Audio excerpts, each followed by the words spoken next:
आज हम जिस एलिमेंट को डिस्कस करेंगे वो नाइट्रोजन है। हम नाइट्रोजन की फ़िज़िकल प्रॉपर्टीज़, केमिकल प्रॉपर्टीज़, उसके रिएक्शंस, ग्रुप में उसका बिहेवियर और उसके यूजेस जो हैं उसको डिस्कस करेंगे। नाइट्रोजन एक केमिकल एलिमेंट है जिसे डैनियल रदरफोर्ड ने 1772 में डिस्कवर किया था। हम पीरियोडिक टेबल में नाइट्रोजन को N की अलामत के साथ ज़ाहिर करते हैं। अगर एटॉमिक नंबर की बात की जाए तो उसका एटॉमिक नंबर 7 है, जिसका मतलब है कि नाइट्रोजन में कुल 7 इलेक्ट्रॉन होते हैं। इलेक्ट्रॉनिक कॉन्फ़िगरेशन की अगर हम बात करें तो वो नाइट्रोजन की 1s2, 2s2, 2p3 है। 2p3 पर अगर हम गौर करें तो इसका जो p सब शेल होगा वो हाफ फील्ड है और इसको अपना ऑक्टेट मुकम्मल करने के लिए मज़ीद 3 अरकान की ज़रूरत है। कोई भी एलिमेंट है वो अपने आप को स्टेबल करने के लिए या तो अपना ऑक्टेट मुकम्मल करने की कोशिश करता है या डुप्लेट। अब इस केस में क्योंकि जो उसे इलेक्ट्रॉन की ज़रूरत है अपना ऑक्टेट मुकम्मल करने के लिए वो कम है, बजाय इसके कि वो डुप्लेट को मुकम्मल करे। अगर वो अपना डुप्लेट रूल मुकम्मल करता है तो उसको 5 इलेक्ट्रॉन देने पड़ेंगे, लेकिन अगर वो ऑक्टेट मुकम्मल करना चाहे तो उसे सिर्फ 3 इलेक्ट्रॉन लेने हैं। तो जो नाइट्रोजन है ये अपना ऑक्टेट रूल मुकम्मल करता है और इसकी वैलेंसी इसी बेस पर -3 होती है।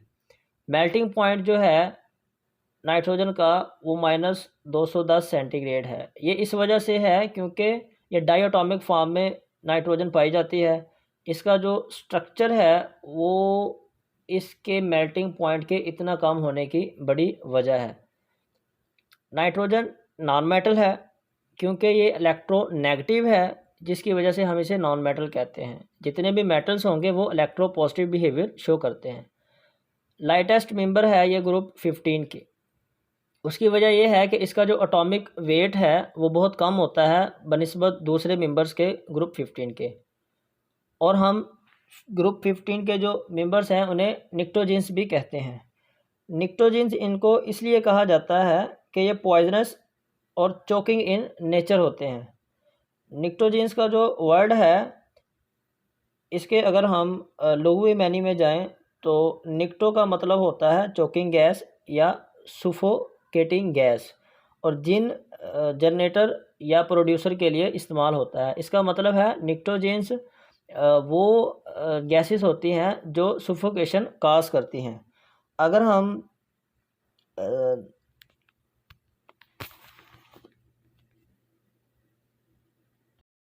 जितने भी चोकिंग गैसेस हैं ये हमारे रिस्पिरेटरी सिस्टम जो है ना उसको बड़ा डैमेज करती हैं।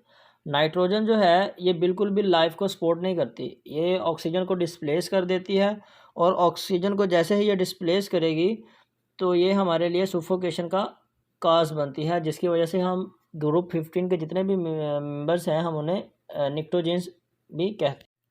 अगर हम फिज़िकल प्रॉपर्टीज़ की बात करें नाइट्रोजन की तो नाइट्रोजन एक कलरलेस गैस है। इसका कोई रंग नहीं है, ये हमारे एटमॉस्फेयर में मौजूद है और हम इसे नहीं देख सकते, ये इस चीज़ को साबित करते हैं। ऑडरलेस है, कोई बू भी नहीं है इसकी, एंड टेस्टलेस, और ये बेजायका गैस होती है। It is slightly lighter than air, ये एयर से हल्की होती है। It is slightly soluble in water, ये कुछ हद तक पानी में भी सॉल्युबल है। सवाल ये पैदा होता है कि पानी पोलर सॉल्वेंट है जबकि नाइट्रोजन नॉन पोलर है, तो नॉन पोलर पोलर में किस तरह सॉल्युबल होगी। होता यह है कि नाइट्रोजन का अगर हम स्ट्रक्चर देखें तो इसमें पाई इलेक्ट्रॉन्स होते हैं। ये पाई इलेक्ट्रॉन जो हैं ये पोलैरिटी को इंड्यूस करते हैं नाइट्रोजन में। तो जब वो पोलैरिटी को इंड्यूस करेंगे तो कुछ वक्त के लिए जो नाइट्रोजन है वो पोलर हो जाएगी। उस वक्त ये स्लाइटली सॉल्युबल हो जाती है वाटर में, क्योंकि फिर वो भी उसमें भी पोलैरिटी आ जाती है और पानी जो है वो पहले ही पोलर सॉल्वेंट है। अगर हम मॉलिक्यूलर वेट की बात करें तो इसका मॉलिक्यूलर वेट 14.01 ग्राम पर मोल है। बॉइलिंग पॉइंट इसका -195.795 डिग्री सेंटीग्रेड। ये सिर्फ़ और सिर्फ इसके डायटोमिक स्ट्रक्चर की वजह से होता है, इतना कम इसका बॉइलिंग पॉइंट। डेंसिटी की अगर हम बात करें 1.25 ग्राम पर लीटर।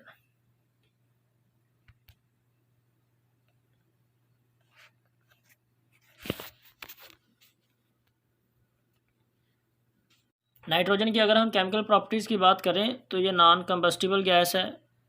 नॉन कंबस्टिबल गैस का मतलब ये है कि ये रिएक्ट नहीं करती, गैर आतशगीर गैस होती है और ना ही ये जलने के अमल को सपोर्ट करती है। अगर हम दूसरी गैसेस को देखें तो वो जलने के अमल को सपोर्ट करती हैं। नाइट्रोजन इसलिए सपोर्ट नहीं करती क्योंकि एक तो इसका जो स्ट्रक्चर है वो एक डबल बॉन्डेड है, 2 डायटोमिक होता है, ट्रिपल बॉन्ड होता है उनके दरमियान, और दूसरे इसके जो इलेक्ट्रॉन हैं वो ग्राउंड स्टेट में मौजूद होते हैं। बाकी गैसेस के जो इलेक्ट्रॉन हैं वो एक्साइटेड स्टेट में मौजूद होते हैं, जिसकी वजह से वो बहुत जल्द रिएक्ट कर जाते हैं। ये ऑर्डिनरी कंडीशंस में इनर्ट, केमिकली इनर्ट है। हमें अगर नाइट्रोजन को रिएक्ट करवाना है तो रिएक्शन की जो कंडीशन है उन्हें तब्दील करना पड़ेगा। या तो हमें टेम्परेचर को हाई करना पड़ेगा या फिर प्रेशर अप्लाई करना पड़ेगा ताकि नाइट्रोजन जो है वो रिएक्ट कर जाए। नाइट्रोजन जब मेटल के साथ रिएक्ट करेगी तो मेटल नाइट्राइड बनाएगी। जब मिसाल के तौर पर अगर नाइट्रोजन कैल्शियम के साथ रिएक्ट कर रही है तो कैल्शियम नाइट्राइड हमारे पास बन रहा है। नाइट्रोजन ऑक्सीजन के साथ अगर कंबाइन हो रही है तो वो नाइट्रोजन ऑक्साइड बनाएगी। अगर नाइट्रोजन मैग्नीशियम मेटल के साथ रिएक्ट करती है तो मैग्नीशियम नाइट्राइड बन रहे हैं। हाइड्रोजन के साथ स्पेशल कंडीशन में ये रिएक्शन करके अमोनिया बना देती है।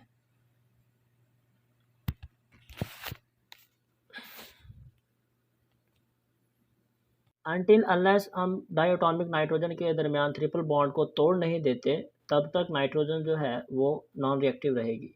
जैसे ही हम उन बॉन्ड्स को तोड़ देंगे तो फ़ौरन ही नाइट्रोजन जो है वो रिएक्टिव हो जाती है। Group anomalies of nitrogen. Anomalies का लफ्ज़ हमने नाइट्रोजन के साथ इस्तेमाल क्यों किया? बेसिकली अनोमलीज का मतलब होता है किसी भी चीज़ का एक स्टैंडर्ड पैटर्न को ओबे ना करना और उसको उससे डेविएट कर जाना।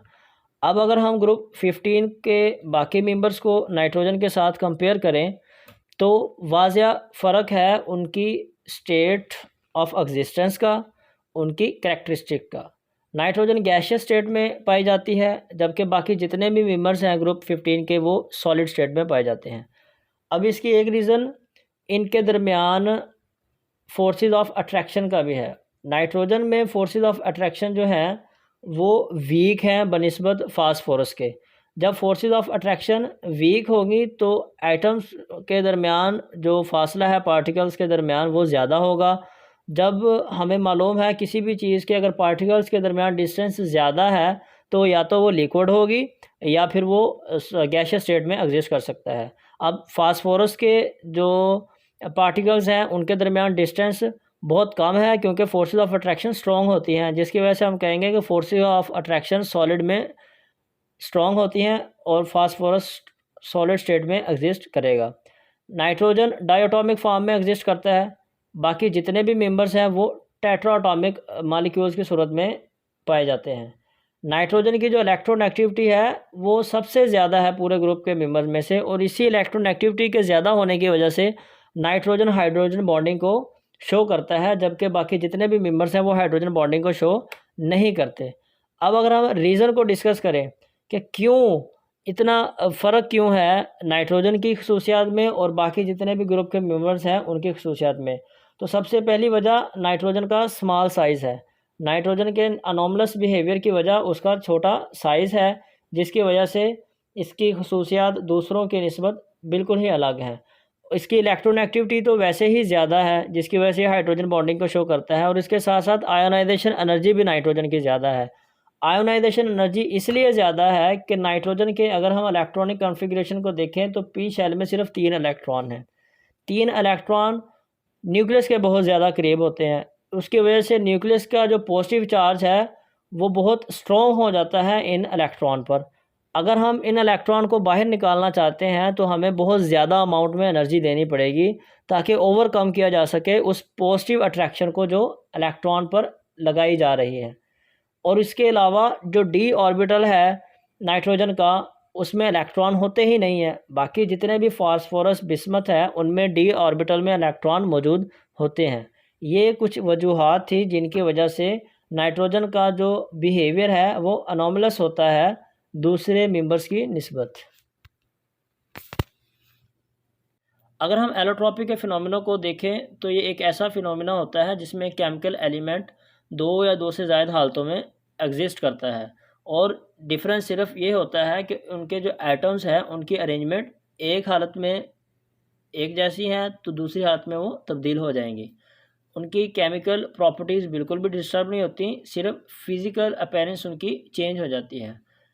नाइट्रोजन वो वाहद है जो 15 ग्रुप एलिमेंट में से जो एलोट्रॉपी के फिनोमिना को शो नहीं करता। उसकी वजह ये है कि इसका जो स्ट्रक्चर है वो एक स्टेबल स्ट्रक्चर है, जिसकी वजह से वो अलाउ ही नहीं करता अपने एटम्स को कि वो किसी ना किसी तरीके से बॉन्ड्स को ब्रेक करके डीस्टेबल हों। वो अपने आप को डीस्टेबल नहीं होने देता और ट्रिपली बॉन्डेड रहता है। बाकी जितने भी 15 ग्रुप के जो मेंबर्स हैं उनमें ये सलाहियत होती है कि वो सिंगल बॉन्ड आपस में बना सकें। जब सिंगल बॉन्ड होगा या फिर आप कह लें कि सिग्मा बॉन्ड होगा तो वो रोटेट कर सकते हैं, चेंज कर सकते हैं अपनी पोजीशन को। लेकिन जब कोई भी आइटम दो वो ट्रिपली बॉन्डेड होंगे तो उनके लिए मुश्किल होता है अपनी अरेंजमेंट को चेंज करना या फिर रोटेट करना। सिर्फ एक ही हालत में वो अपनी पोजीशन को चेंज कर सकते हैं अगर वो उन बॉन्ड्स को तोड़ दिया जाए। लेकिन अगर हम बॉन्ड को नाइट्रोजन के केस में तोड़ेंगे तो नाइट्रोजन वीक हो जाएगा और वो रिएक्टिव भी हो जाएगा, मतलब वो अपनी असल हालत में फिर रह ही नहीं सकता, जैसे ही हम अगर उसके बॉन्ड्स को उनमें कुछ हरकत करेंगे उनको तोड़ने की।